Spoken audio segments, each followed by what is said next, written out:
Би сакал уште еднаш да отвориме во Делата на апостолите 20 глава.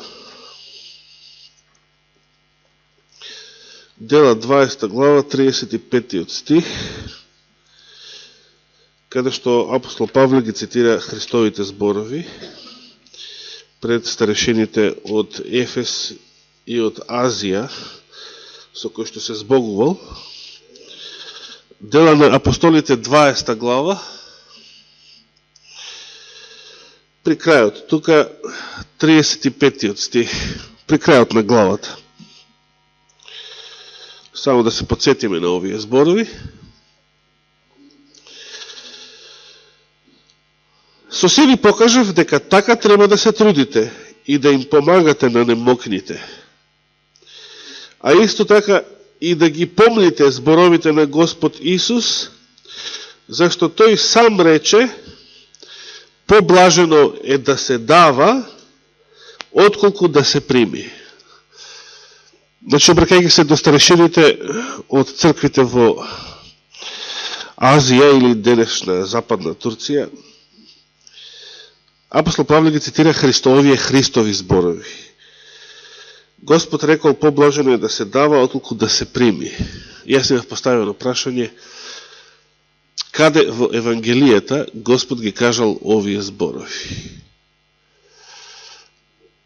Точен одговор е: никаде. Овие Христови зборови не се наоѓаат никаде во 4 Евангелија. Од каде апостол Павле знаел дека Христос кажал вакви зборови кога бил на земјата? Значи, Павле лично не бил во друштво со Христа и со апостолите кога Исус бил на земјата. Дури многу години после тоа се уште бил непријател и гонител на неговите ученици, на неговата црква. Но, дали се сеќаваме што напишал на крајот од своето Евангелие апостол Јован? Да отвориме таму во последниот стих од Јовановото Евангелие, или Јован 21, 25 стих.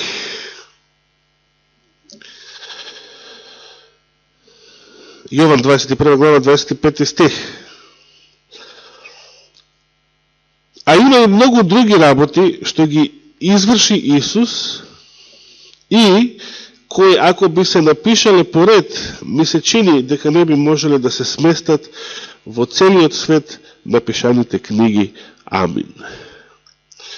Сега сме се мисли на оној капацитет кој што го содржале тогашните книги во првиот век.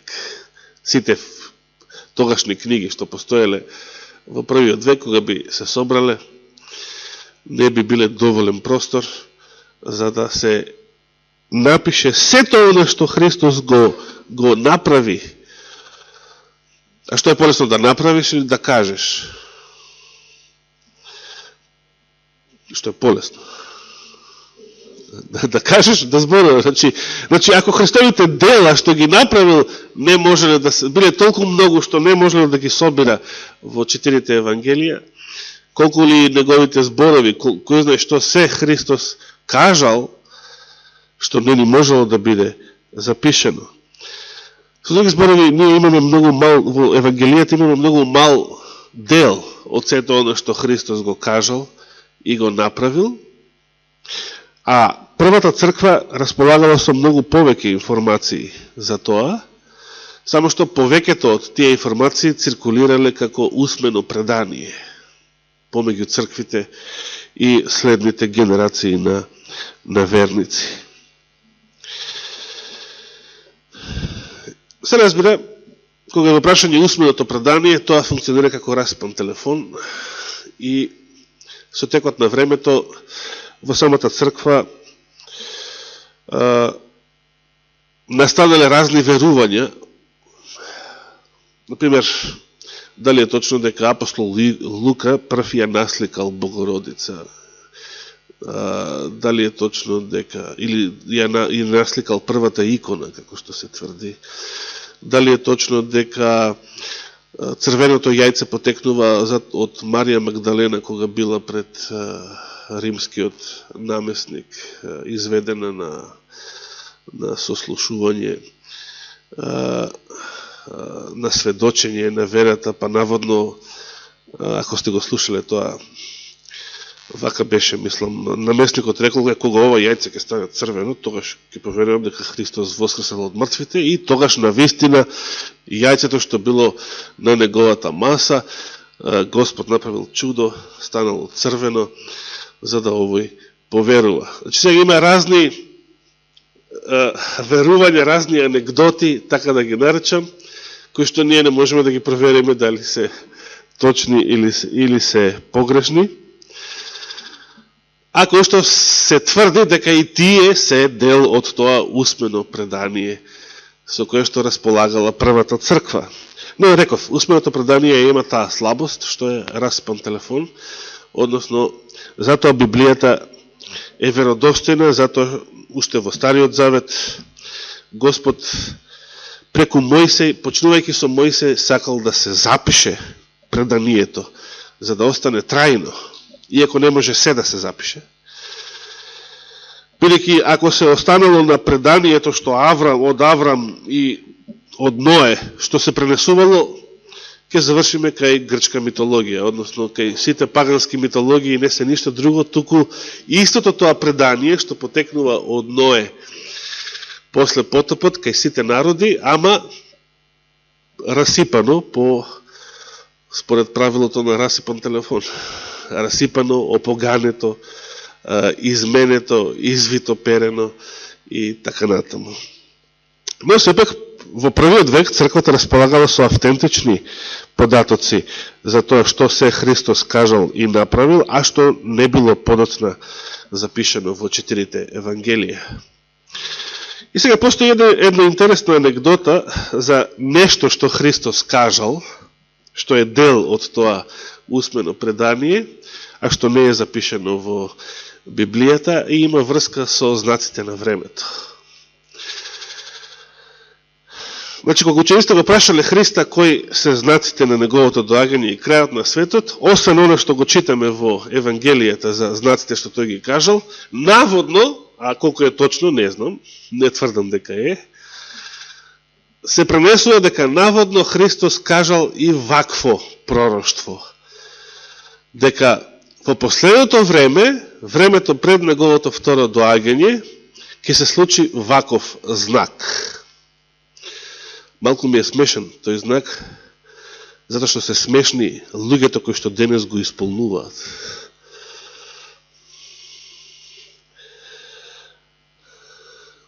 Тогаш, кога мажите ќе станат жени, а жени ќе станат мажи. Наводно таков знак. Дали навистина Господ ги кажал овие зборови или не знаеме, но едно сигурно знаеме. Живееме во време кога тоа се исполнило. Луѓето прават операции да си го променат полот.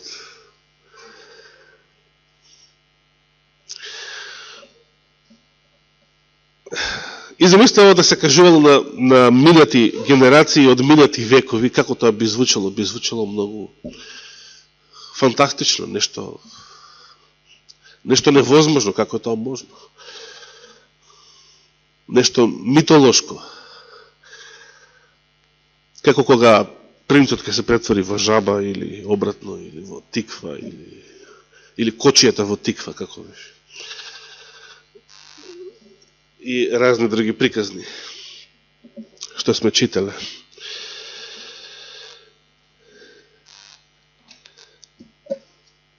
Во врска со мојата проповед за огнениот меч пред 2 саботи, добив некои реакции на интернет, и тоа од наши браќа и сестри, кои што не од оваа црква,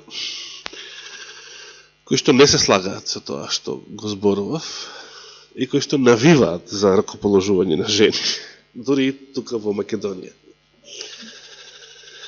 Мене тоа не ми е омилена тема и покрај тоа што постојат се повеќе и повеќе гласови што даваат поддршка на тој тренд, очигледно дека Генерална конференција е глас Божи, во тоа веќе не верува ниту Унијата, ниту Македонската мисија, тоа некогаш на свое верување во кое што се крстеле, го фрлија во ѓубре, но не е битно тоа. Мене тоа не ми е омилена тема и нема да зборувам за ракоположување на жените. Но некои луѓе се многу засегнати и од врската што ја направив помеѓу тоа и содомијата, како еден силен знак за последното време, меѓу другото во врска и со наводните Христови зборови дека пред неговото второ доаѓање жени ќе стануваат мажи, а мажи ќе стануваат жени. Но ние живееме во тоа време. Ние живееме во време кога Господовите зборови дека последната генерација христијани ќе заличи на Содом и Гомор се исполнуваат во оваа деценија. Не минатата деценија. Минатата деценија почна да се исполнува едно друго Христово пророќство за цунамито, стравот од морските бранови, што го немаше минатиот век како знак. Дури минатата деценија почна да се исполнуваат тие негови зборови. Имавме две големи цунамиња до сега. Првото 2004 година во Индонезија, второто во 2011 година во Јапонија. Но во оваа деценија го имаме знакот што предупредува за Содом и Гомор, и како што го споменавме примерот на оној адвентистички проповедник кој што прв дозволил хомосексуалци да станат членови на неговата местна црква во Калифорнија, и таа црква и неговиот дом беа изгорени до темел во неодамнешните пожари во таа држава. Јас би сакал да ве подсетам, зборував за адвентистичките пожари од почетокот на минатиот век во Батл Крик, тогашното седиште на адвентистичката црква и на Генерална конференција. Изгореа две големи установи. Прво изгоре здравствениот дом, болницата која што доктор Келок ја изгради спротивно на советите на духот на пророќство, како нешто големо, грандиозно, со многу пари вложени и така натаму. Подоцна, кога ја изградил повторно, мораше да банкротира, па се продаде на државата и едноставно пропадна сето тоа како проект, а првиот пат изгоре до темел.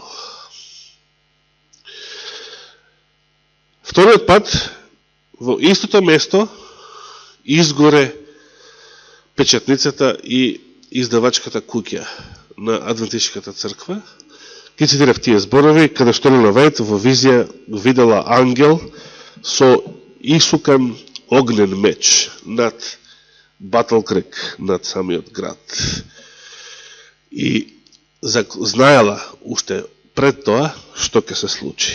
Тогаш кога црквата прифатила да ја печати еретичката книга на доктор Келок, тогаш Господ дозволил печатницата и издавачката куќа да изгорат до темел. Не кажав само еден детаљ тогаш, што се цитира во книгата Омега, која што ја обработува таа историја на адвентистичката црква. Се вели дека пожарникарите што биле повикани од градот Батл Крик да го гаснат пожарот, подоцна сведочеле дека не можеле да го угаснат, бидејќи ова биле некои чудни адвентистички огнови, така ги нарекле. Колку повеќе вода тураме во нив, толку повеќе се разгорувале како да тураме нафта. Така сведочеле пожарникарите. И ги нарекле, затоа така ги нарекле, ова се чудни адвентистички огнови, со кои што порано не сме имале работа. Со други зборови, кога Господ сакал да изгори печатницата до темел, никој не може тоа да го спречи. Сите пожарникари во светот да се соберат, не може тоа да го спречат.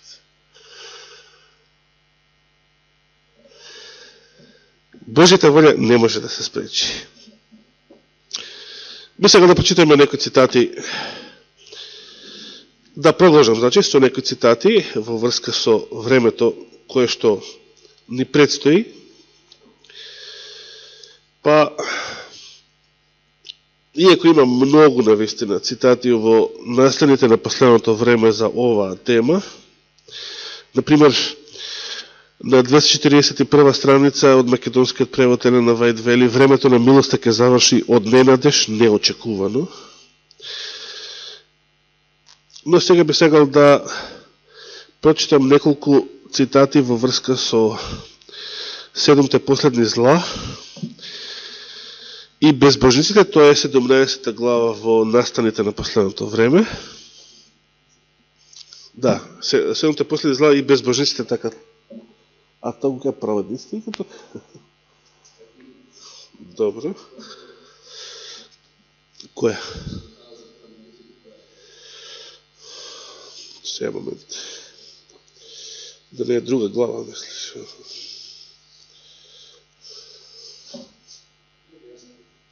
Сега. Да, праведниците е 18-та после нея. Значи ова е една глава пред нея. Првиот поднаслов е: чашите на Божиот гнев ќе бидат излеани. Пред тоа, пред злата, да.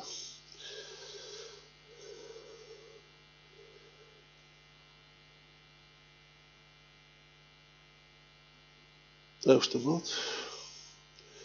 Чашите на Божиот гнев ќе бидат излеани. Добро, вие ги имате на екранот. Првиот интересен цитат, каде што Елена Вајд ги поврзува и трубите од откровението со 7 последни зла, се уште треба да се случат сериозни настани. Треба да одекне труба по труба, чаша по чаша, треба да се излее врз жителите на оваа земја. Алузијата се разбира на 7 последни зла. Ангелот на милоста наскоро треба да го напушти светот, и тогаш ќе се излеат 7 последни зла. Стрелите на Божиот гнев наскоро ќе бидат пуштени, и кога тој ќе почне да ги казнува престапниците, нема да има одмор се до крајот. Значи, сето ова што се случува, навистина, што досега го гледаме да се случува, навистина представува само капки на Божиот гнев. За сето беззаконие што постои на оваа земја. Но кога Господ, кој ќе заврши милоста, и кога Господ ќе почне да казнува, нема да има одмор се до крајот. Нема да има ни пауза, ни полувреме, ни тайм-аут, нема да има ништо. Се до крајот, труба по труба ќе одекнува, чаша по чаша ќе се излева врз безбожниците, врз непокајаните грешници, врз сите оние кои што ќе бидат живи, а ќе го имаат примено жигот на зверот.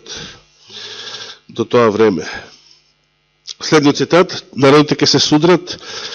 4 мокни ангели ги задржуваат силите на оваа земја, се додека Божите слуги не го примат печетот на своите чела.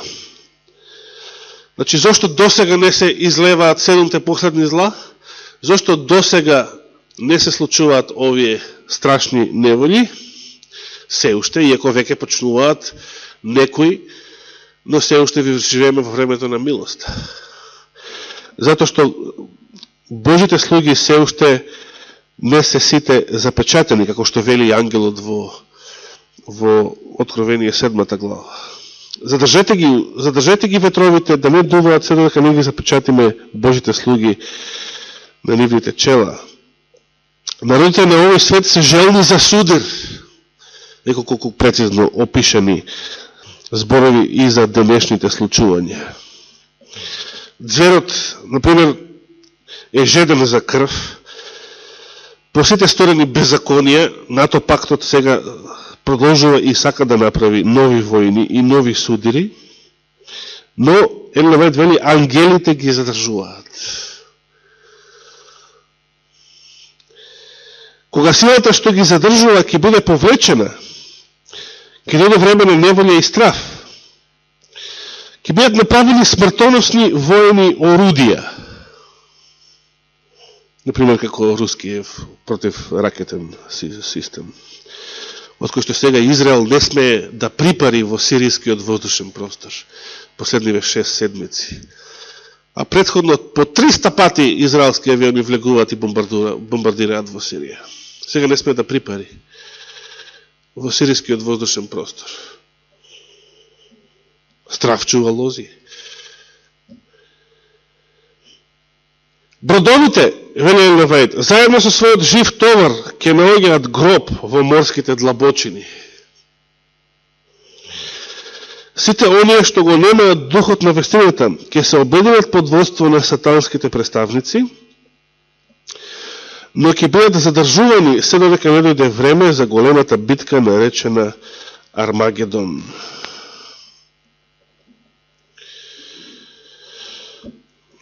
Понатаму, ангелите сега ги задржуваат ветровите на судорот да не дуваат додека светот не биде предупреден на судбината која му се заканува. Но бурата се подготвува, готова да ја опустоши земјата. И кога Господ ќе им заповеда на своите ангели да ги одврзат ветровите, ќе избие таков судир што ниедно перо нема да може да го опише. Пророштото на Спасителот за излевањето на Божите судови врз Ерусалим треба да се исполни уште еднаш. Но првото опустошување, иако страшно, ќе биде само слаба сенка на второто. Во несреќата на избраниот град треба да ја препознаеме судбината на светот кој ја отврнил божествената милост и го погазил неговиот закон. Какво ќе биде тоа уништување? Може да читаме во описот на 7 последни зла, например, Откровение 16 глава, а претходно во Откровение 8 и 9 глава, описот на 7 труби, во првиот дел од Откровението. Јас би сакал да прочитам само уште еден цитат. Тоа е малку понатаму, уште еден одсек на цитати, малку понатаму, казните доаѓаат кога Бог ќе ја повлече својата заштита. Уште малку. Од овој одсек ќе ги прочитаме цитатите.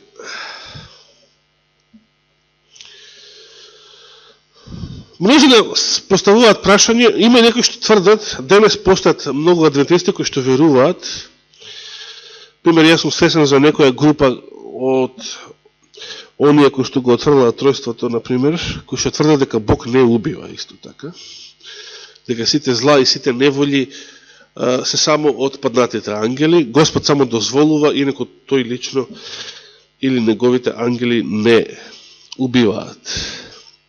Што е тоа, точно или погрешно, што мисле? Погрешно. Пример, ангелите што го посетија Лот во Содом, а со кого содомците сакаат да се парат, со нив, мислам, со кој што содомците сакаат да се парат, какви биле, паднати или свети ангели? Господови ангели биле, тие дошли да го спасат Лот и неговото семејство. И се сеќавате да не читаме сега, во моментот кога Лот им ги нуди своите немажени керки, веќе да имал две други што беа мажени, на грешнициве, тие како одговориле? Значи, не се интересни керките на Лот. Ги сакаат овие двајца странци. Веројатно личеле на мажи овие двајца странци. И не биле задоволни само со зборување, туку се втурна сака со сила да ги зграбчат, значи и да ги изведат надвор на улицата. Во тој момент што се случува? Во тој момент ангелите го повлекуваат Лота навнатре, веројатно едниот го направил тоа, а другиот ја затворил вратата. И сега ова затворање на вратата е слично на Ноевата врата на ковчегот, кога ангелот Божи ја затворил, завршила милоста за овој грешен град.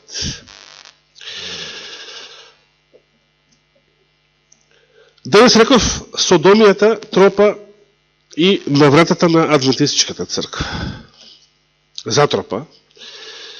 Господ испрати едно силно предупредување како на времето кога ги изгоре и болницата и печатницата на Адвентистичката црква на почетокот на минатиот век. Дали сега Адвентистичката црква ќе го послуша ова предупредување или не? Од Калифорнија изминатиот месец останува да се види. Само да се подсетиме колку се актуелни, пред да ги прочитаме уште овие цитати, колку се актуелни зборовите на пророкот Исаија во првата глава од неговата книга. Да отвориме за момент таму во Библијата. Исаија прва глава.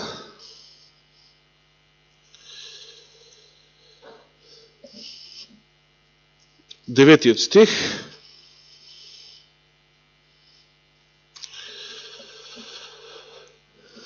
Господ рекол, одnosno Исаија ги кажува ова, да не беше ни оставил Господ Саваот, што? Мал остаток. Видите, дали се уште може да слушате, може би од некого, Адвентистичката црква е остатокот, црквата на остатокот. Не, остатокот не е нешто големо. Остатокот не е нешто што има 20 милиони во него. Мал остаток. Самата црква повеќето отпаѓа, но црквата како црква никогаш не отпаѓа затоа што секојаш постои мал остаток. 7000 души што не ги преклонија своите колена кон Ваал. Да не ни беше оставил Господ мал остаток, вели Исаија, ке бевме што? Ке бевме како Содом, ке заприлегавме на Гомор. Во што се претвори денешниот американски протестантизам и некогаш христијанската Америка, во што се претвори денес? Во Содом и Гомор се претвори. Буквално. Значи, кога Господ рече, тогаш ќе биде како во деновите на Лот, не сака да каже дека безбожниците и неверниците ќе бидат како Содом и Гомор, туку христијаните ќе бидат како Содом и Гомор. Тоа е знакот на времето. Христијаните ќе отпаднат до таа мера. И денес постои мал остаток, кој што ако не постои тој, во што ќе се претвори Адвентистичката црква? Во Содом и Гомор ќе се претвори. Значи нема да се претвори во ВМРО или во СДС, или ќе се претвори во нешто многу по-грешно и порасипано, во Содом и Гомор. Значи дното, што би рекле. Кога еднаш ќе се појде по патот на отпадот, има ли застанување? Нема, едноставно, додека постои удолница и одење надолу, додека не се тресне до дното, нема застанување. Отпадот се зголемува и се зголемува, додека не се изедначиме со Содом и Гомор. Да ги прочитаме сега овие цитати. Ми беше покажено дека Божите судови не доаѓаат непосредно од Господ врз луѓето, туку дека луѓето сами се откажуваат од неговата заштита. Тој ги предупредува. Значи, ова и со пожарите во Калифорнија, и со еден куп други неволи и несреки што се случиле во светот. Елементарни непогоди, земјотреси, сообраќајни несреки и така натаму. Пример Титаник. Зошто пропадна? Од овој аспект. Или наведен напише, нели, бродовите со својот жив товар ќе потонат до морското дно. Бидејќи на Титаник имаше напишано надпис дека ни самиот Бог не може да го потопи. Толку беа безбожниците сигурни во делата на своите раце. Својата технологија, својата наука. Ни самиот Бог не може да ги потопи. Таа историја ја знаеме. Значи, луѓето сами се откажуваат од неговата заштита, а тогаш стануваат лесен плен на демоните, на непријателот.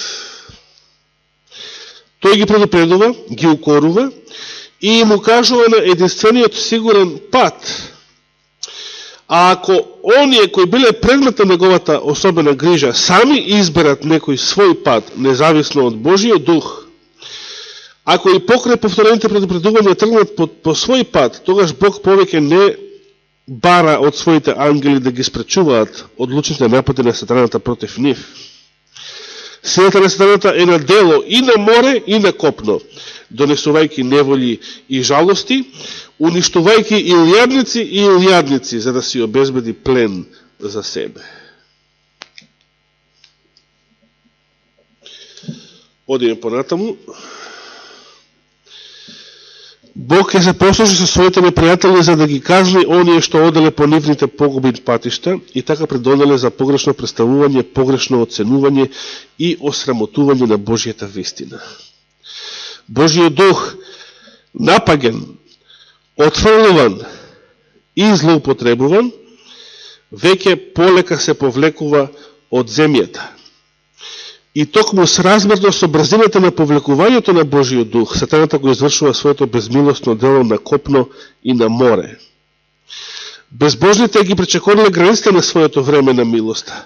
Божиот дух, на кој толку упорно му се спротивставува, а конечно се повлече од нив, лишени од заслонистото на божествената милост, тие немаат никаква заштита од нападите на нечестивиот.